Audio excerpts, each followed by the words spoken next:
നമസ്കാരം. പ്രധാന വാർത്തകൾ.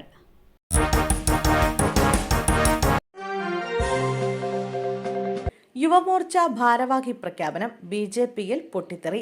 യുവമോർച്ച ഭാരവാഹി പ്രഖ്യാപനത്തിൽ രാജീവ് ചന്ദ്രശേഖറിനെതിരെ പരിഹാസവുമായി താഴെത്തട്ടിലെ നേതാക്കൾ. ബി.ജെ.പിയെ ബിസിനസ് ജനതാ പാർട്ടിയാക്കിയെന്ന് ഒ.ബി.സി മോർച്ച തിരുവനന്തപുരം ജില്ലാ പ്രസിഡന്റ് വിപിൻ കുമാർ വിമർശിച്ചു. സ്ഥാനം കിട്ടാതായപ്പോൾ രാജിവെച്ച രാജീവ് ചന്ദ്രശേഖറിന്റെ സംഘടനാ സ്നേഹം എല്ലാവർക്കും അറിയാമെന്നും അദ്ദേഹം പരിഹസിച്ചു. ഇന്ന് വന്ന ഇട്ടിക്കണ്ടപ്പന്മാരൊക്കെ എന്തടിസ്ഥാനത്തിലാണ് ചുമതലയിൽ വന്നതെന്ന് പരിശോധിക്കേണ്ടിയിരിക്കുന്നു. സാധാരണ പ്രവർത്തകർ മറുപടി കൊടുക്കുന്ന ഒരു കാലം വരും. അന്ന് ബിസിനസ് ചെയ്യാൻ വന്നവനും ഏഷ്യാനെറ്റ് കച്ചവട മാമാങ്കം നിയന്ത്രിക്കുന്നതിനുമൊക്കെ മനസ്സിലാക്കും. പക്ഷേ സംഘടനയാണ് നശിച്ചു പോകുന്നതെന്നും വിപിൻ കുമാർ വിമർശിച്ചു. നിവിൻ പോളിക്ക് ആശ്വാസം. വഞ്ചനാ കേസ് സ്റ്റേ ചെയ്ത് ഹൈക്കോടതി. നടൻ നിവിൻ പോളിക്കെതിരായ വഞ്ചനാ കേസ് ഹൈക്കോടതി സ്റ്റേ ചെയ്തു. കേസിലെ തുടർ നടപടികൾ ഹൈക്കോടതി തടഞ്ഞു. ആക്ഷൻ ഹീറോ ബിജുവിന്റെ രണ്ടാം ഭാഗത്തിന്റെ വിതരണാവകാശവുമായി ബന്ധപ്പെട്ട തർക്കത്തിൽ നിർമ്മാതാവ് PS ഷംനാസിന്റെ പരാതിയിൽ സംവിധായകൻ എബ്രഡ് ഷൈനെതിരെയും നായകൻ നിവിൻ പോളിക്കെതിരെയും കേസെടുത്തിരുന്നു.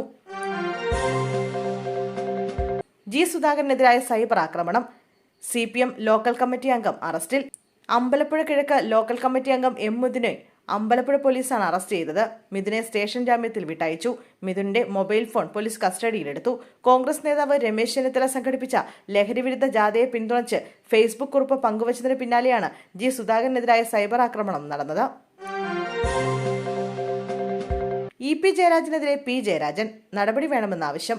ഒരിടവേളയ്ക്ക് ശേഷം CPM-ൽ വീണ്ടും റിസോർട്ട് വിവാദം തലപൊക്കുന്നു. റിസോർട്ട് വിവാദത്തിലും അനധികൃത സ്വത്ത് സമ്പാദനത്തിലും EP ജയരാജനെതിരായ ആരോപണം വിടാതെ പിന്തുടരുകയാണ് P ജയരാജൻ. സംസ്ഥാന സമിതിയിൽ ഉന്നയിച്ച പരാതിയിൽ എന്ത് നടപടിയെടുത്തുവെന്ന് P ജയരാജൻ ചോദിച്ചു. കഴിഞ്ഞ സംസ്ഥാന സമിതി യോഗത്തിലും P ജയരാജൻ പ്രശ്നം പറഞ്ഞെന്നാണ് പുറത്തുവരുന്ന റിപ്പോർട്ട്. നേരത്തെ റിസോർട്ട് വിവാദം CPM-ൽ ഉന്നയിച്ചതും P ജയരാജനായിരുന്നു. പൊട്ടിത്തെറിച്ചത് പവർ ബാങ്ക് അല്ല. തിരൂരിൽ വീട് കത്തി നശിച്ചതിൽ വൻ ട്വിസ്റ്റ്. വീട്ടുടമ അറസ്റ്റിൽ. മലപ്പുറം തിരൂരിൽ പവർ ബാങ്ക് പൊട്ടിത്തെറിച്ച് വീട് പൂർണ്ണമായും കത്തിയ സംഭവത്തിൽ വൻ ട്വിസ്റ്റ്. അനധികൃത പടക്കശേഖരമാണ് പൊട്ടിത്തെറിച്ചതെന്ന് അന്വേഷണത്തിൽ കണ്ടെത്തി. ഇതോടെ വീട്ടുടമ തിരൂർ മുക്കിലപ്പീടിക സ്വദേശി അബൂബക്കർ സിദ്ദീഖിനെ പോലീസ് അറസ്റ്റ് ചെയ്തു. കഴിഞ്ഞ ചൊവ്വാഴ്ചയാണ് വീട് പൂർണ്ണമായും കത്തി നശിച്ചത്. രാത്രി 10:30ഓടെയാണ് അപകടം നടന്നത്. തീ പടരുന്നത് കണ്ട പരിസരവാസികളും നാട്ടുകാരും തീ അണയ്ക്കുകയായിരുന്നു. തുടർന്ന് തിരൂർ ഫയർഫോഴ്സും സ്ഥലത്തെത്തിയിരുന്നു. പവർ ബാങ്ക് ചാർജ് ചെയ്യാനായി വെച്ച് വീട്ടുകാർ പുറത്തുപോയതിനു പിന്നാലെയാണ് അപകടമുണ്ടായതെന്നാണ് അന്ന് അബൂബക്കർ സിദ്ദീഖ് പറഞ്ഞത്. സുരേഷ് ഗോപിക്കെതിരെ പോലീസിൽ പരാതി നൽകി TN പ്രതാപൻ. കേന്ദ്രമന്ത്രി സുരേഷ് ഗോപിക്കെതിരെ പരാതി നൽകി KPCC രാഷ്ട്രീയകാര്യ സമിതി അംഗം TN പ്രതാപൻ. കഴിഞ്ഞ ലോക്സഭാ തെരഞ്ഞെടുപ്പിന് തൊട്ടുമുമ്പായി സുരേഷ് ഗോപി തൃശൂരിലേക്ക് വോട്ട് മാറ്റിച്ചേർത്തത് നിയമവിരുദ്ധവും ക്രിമിനൽ ഗൂഢാലോചനയുമാണെന്ന് കാണിച്ച് പ്രതാപൻ പോലീസിൽ പരാതി നൽകി. തിരുവനന്തപുരത്ത് സ്ഥിരതാമസക്കാരനായ സുരേഷ് ഗോപി വ്യാജ സത്യപ്രസ്താവന ഉൾപ്പെടെ ബോധിപ്പിച്ച് നിയമവിരുദ്ധ മാർഗത്തിലൂടെയാണ് തൃശൂർ നിയമസഭാ മണ്ഡലത്തിൽ വോട്ട് ചേർത്തതെന്ന് പരാതിയിൽ പറയുന്നു. കേരളയിൽ നാടകീയ രംഗങ്ങൾ. വിഭജന ഭീതി ദിനം സംബന്ധിച്ച പുതിയ ഉത്തരവ് പുറത്തിറക്കിയ ഡോക്ടർ ബിജു രാജിവെച്ചു. ക്യാമ്പസുകളിൽ വിഭജന ഭീതി ദിനം ആചരിക്കണമെന്ന നിർദ്ദേശം കേരള സർവകലാശാല മയപ്പെടുത്തിയതിന് പിന്നാലെ പുതുക്കിയ ഉത്തരവിറക്കിയ സർവകലാശാല ഡെവലപ്മെന്റ് ഡയറക്ടർ സ്ഥാനമൊഴിഞ്ഞു. ഇടത് അധ്യാപക സംഘടനയുടെ മുൻ അധ്യക്ഷൻ കൂടിയായ ഡോക്ടർ ബിജുവാണ് രാജിവെച്ചത്. ഓഗസ്റ്റ് 14 വിഭജന ഭീതി ദിനമായി എല്ലാ കോളേജുകളും ആചരിക്കണമെന്നാണ് ആദ്യ ഉത്തരവെങ്കിൽ പിന്നീട് ഇതുമായി ബന്ധപ്പെട്ട തീരുമാനം അതാത് കോളേജുകൾക്ക് എടുക്കാമെന്ന് ചൂണ്ടിക്കാട്ടി പുതിയ ഉത്തരവിറക്കിയിരുന്നു. ആദ്യ ഉത്തരവിനോടുള്ള മുഖ്യമന്ത്രിയുടെ എതിർപ്പ് ഉൾപ്പെടെ ചൂണ്ടിക്കാട്ടിയായിരുന്നു പുതിയ ഉത്തരവ്. ചേർത്തലയിൽ ഡോക്ടർ ദമ്പതിമാരിൽ നിന്ന് തട്ടിയെടുത്തത് 7.5 കോടി. ഒരാൾ കൂടി അറസ്റ്റിൽ.